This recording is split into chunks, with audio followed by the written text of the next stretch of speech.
Hello বন্ধুরা, সকাল সকাল ঘুম থেকে উঠে তারপর আমি চলে এসেছিলাম রান্নাঘরে। আর রান্নাঘরে এসে আজকে আমার ব্লগটা শুরু করলাম।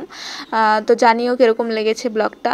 তো দেখতেই পাচ্ছ বাইরে কত রোদ উঠে গেছে।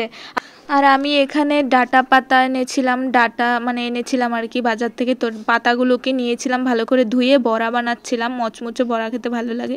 তারপর আর ডাটাগুলো দিয়ে আমি একটু ডাল করেছি আর উচ্ছে ভাজা করেছি।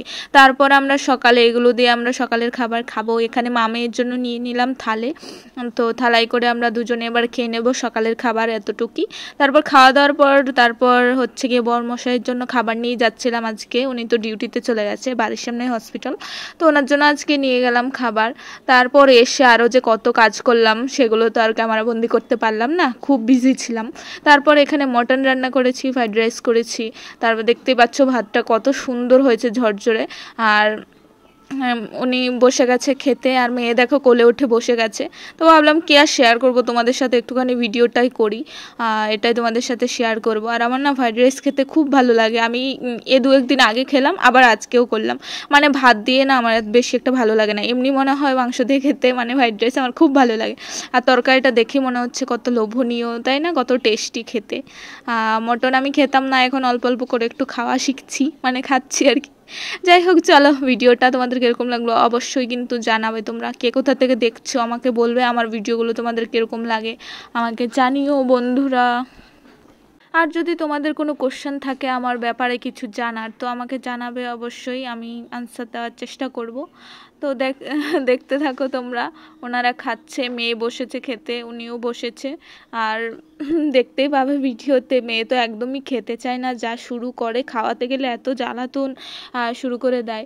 তারপর আমিও থালাই করে নিয়েছিলাম, আমিও বসে পড়বো ভিডিওটা শেষ করে, না হলে কে ভিডিও করে দেবে বলো। আর এই দেখো, ওকে বকছিলাম যে মারবো খা, না হয় একদমই খেতে চায় না, রোগা হয়ে যাচ্ছি দিন দিন, এমনিতেই রোগা।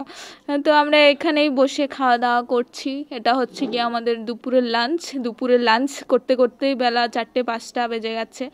আমাদের ওরকমই টাইমে খাওয়া হয়, চেষ্টা করলেও আগে খাওয়া হয় না, 4-5টা বেজে যায় খেতে খেতে। তো চলো সবাই দেখতে থাকো, টাটা বাই বাই। আর আরেকটা কথা হচ্ছে কি, ফেসবুকে কাজ করতে গেলে অনেক ধৈর্য নিয়ে থাকতে হয় আর কি, অনেক ধৈর্য ধরে কাজ করতে হয়। আর কিছু করার নেই, ধৈর্য হারিয়ে ফেললে তো আর চলবে না। আর আমি এদিকে মেখে মুখে খায়া নিচ্ছিলাম মাংস দিয়ে, আলু দিয়ে, ঝোল দিয়ে, টেস্টি টেস্টি করে, লেবু নিয়ে। চলো টাটা টাটা। আমি চান ধান করে তারপরে একদম খেতে চলে এসেছি। গরম গরম ভাত, তরকারি, আর কি চাই বলো, লেবু দিয়ে, শসা দিয়ে, স্যালাড দিয়ে, কি দারুণ খেতে। সকালবেলা তো কাজের জন্য খাওয়ার টাইমই হয় না আর কি, খাবো বলতে বলতে 12টা-1টা বেজে যায়, আর খেতেই পারি না। লেবুটার এত সুন্দর গন্ধ, মানে কি বলবো, মনটা পুরো জুড়িয়ে গেল। আর খেতে হবে না, মুখে দিয়েছিলাম, বাবা কি টক, বাবা। চলো টাটা টাটা।